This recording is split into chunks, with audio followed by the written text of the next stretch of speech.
आपका स्वागत है A to Z चैनल पर। आज जो यहाँ इंडिया हैबिटेट सेंटर में प्रदर्शनी लगी है, कई 9 कलाकारों ने अपनी कला का यहाँ प्रदर्शन किया है। और अभी आपने जो जिसके सामने खड़े हैं वो हीरालाल राजस्थानी की मूर्तियाँ हैं। हाँ। और उसको अभी आपने देखी हैं, तो आप जो उनकी जो कला कृति है और उनकी जो कला धर्मिता है उसको आप किस तरह से देखते हैं सर? कि मैं कला की बारीकियों से अवगत नहीं हूँ, तो मैं जो कहूँगा वो एक क्या कहें कि एक बहुत सतही सी बात लगेगी। कलाकारों को तो लग सकती है हास्यास्पद, लेकिन बाकी लोगों को भी कोई अच्छी ऐसी बात नहीं, प्रोफाउंड बात नहीं हो सकती। क्या कहें कि लेखक के तौर पर, एक प्रशंसक के तौर पर, एक सामान्य नागरिक के तौर पर जो मुझे लगा, मैं अपनी बात कहना चाहूँगा। पहली चीज़ ये है कि ये 7-8 मूर्ति शिल्प लगे हुए हैं, 7 की संख्या में शायद। तो मतलब एक समग्र जो भावबोध है हीरालाल जी का, वो हमारे सामने लाने में सफल दिखाई पड़ते हैं। मतलब जिस व्यक्ति ने भारत में, जैसा कि बताया वैद साहब का, रामकिंकर वैद, आधुनिक मूर्तिकला का की नींव डाली, उसकी प्रस्तावना की, वहाँ से लेकर के और जो लोकेल है, जो हीरालाल जी का भूगोल है वहाँ तक, यानी कि दिल्ली शहर तक एक पूरा इतिहास, एक पूरा ज्योग्राफिया, एक पूरा दर्शन, एक पूरा समाजशास्त्र बोलता है।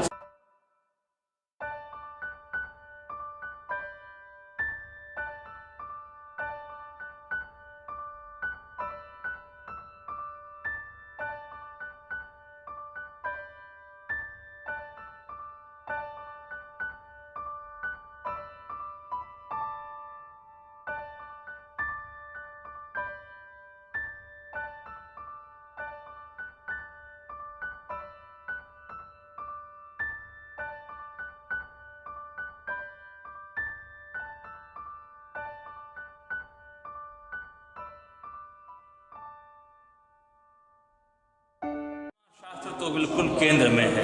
बाबा साहब की का जो मूर्ति शिल्प है बिल्कुल नया मैंने देखा कि बिना चश्मे के और ऐसा मतलब ऐसा शिल्प जो पहली बार देखते ही आकर्षित कर ले कि हाँ इसमें कुछ नया है। जिस भी कोने से देखें आप, इतनी बारीकी से उसको, इतनी सूक्ष्मता से उसको गढ़ा गया है उस शिल्प को, कि लगता है कि हाँ ये किसी चिंतनशील कलाकार का ही काम हो सकता है।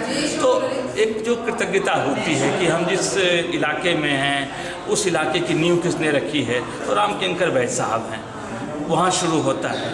तो दूसरा जो इस कलाकार का सरोकार है, जो सोशल कंसर्न है, कि जो भी तबका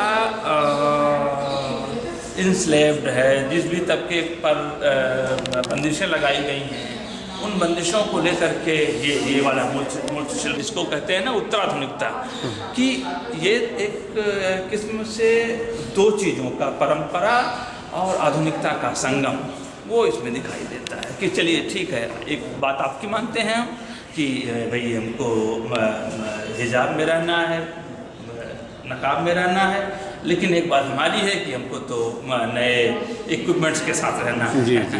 बाबा साहब वाले मैंने देखा है, आपने देखा ही कि पूरा भारत का नक्शा बनता हुआ दिखाई देता है, और एक बारगी पूरी तस्वीर बताती है कि भारत रत्न क्यों करें, क्यों इनकी इतनी प्रतिष्ठा है। ये मतलब उस जो पहली कृतज्ञता थी, ये केंद्रीय सब पूरे उसके जो इन शिल्पों को रखने का जो शिल्प है, जो क्राफ्ट है, उसके केंद्र में बाबा साहब हैं। तो वो आपकी जो मूल्य चेतना है, हीरालाल जी की जो मूल्य चेतना है, जो इनका वैल्यू सिस्टम है, उसके सेंटर में जो व्यक्ति है, जो मतलब कि युग निर्माता है, उसको रखा गया है।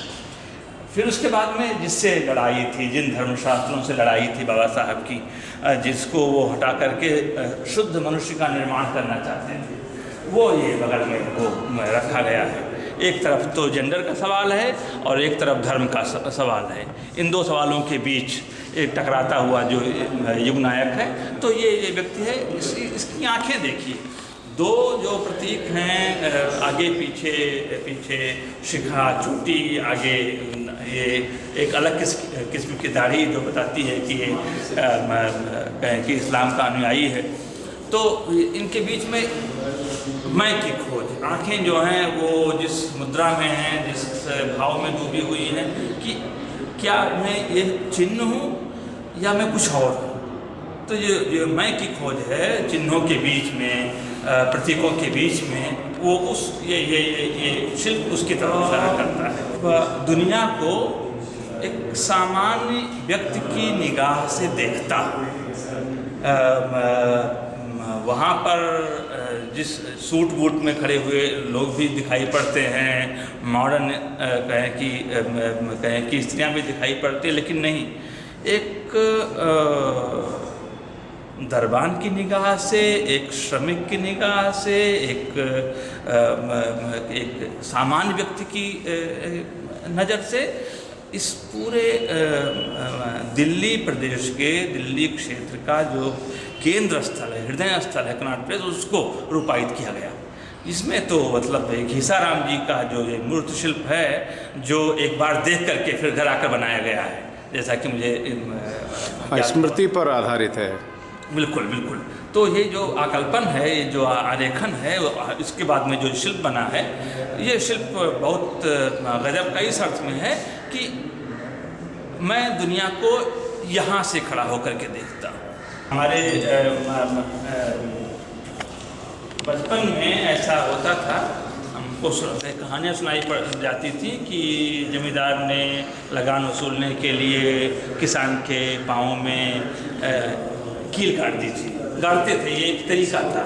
लेखपाल होते थे, जो टैक्स कलेक्टर थे होते थे, जो टैक्स नहीं दे रहे हैं, लगान नहीं दे रहे हैं, तो ऐसा करते थे। लेकिन ये तो बिल्कुल आधुनिक कि जो लड़कियाँ उन बंदिशों को छोड़ करके आगे जाना चाहती हैं, उनकी राह में क्या बाधा है कि आपको आगे नहीं जाने देंगे, कील ठोंक देंगे।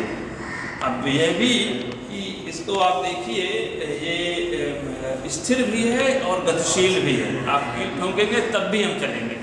हाँ, ये इसकी जो दिशा है ना, वो दिशा बहुत मानी खेज है कि रुकावट तो है, लेकिन जैसे कि वहाँ पर था कि भाई नकाब तो है, लेकिन हम सुन रहे हैं, लीड लगाया हुआ है, वैसे यहाँ पर है, रोका तो है, लेकिन हम रुकेंगे नहीं। इतिहास किसी के रोके रुकता नहीं है, लेकिन रुकावट के कारण फिर इतिहास की गति मंद होती है। तो ये उस इतिहास बोझ को दर्शन के साथ जोड़ दिया गया है, और फिर उसमें सोशल कंसर्न जो है कलाकार का, वो भी मुखर होता है, वो भी होता है। देख करके मतलब आप समृद्ध होते हैं हीरालाल जी की कविताएं पढ़ करके, तो एक अलग तरह का एहसास होता है, और मूल शिल्प देख करके तो सचमुच गदगद होते हैं।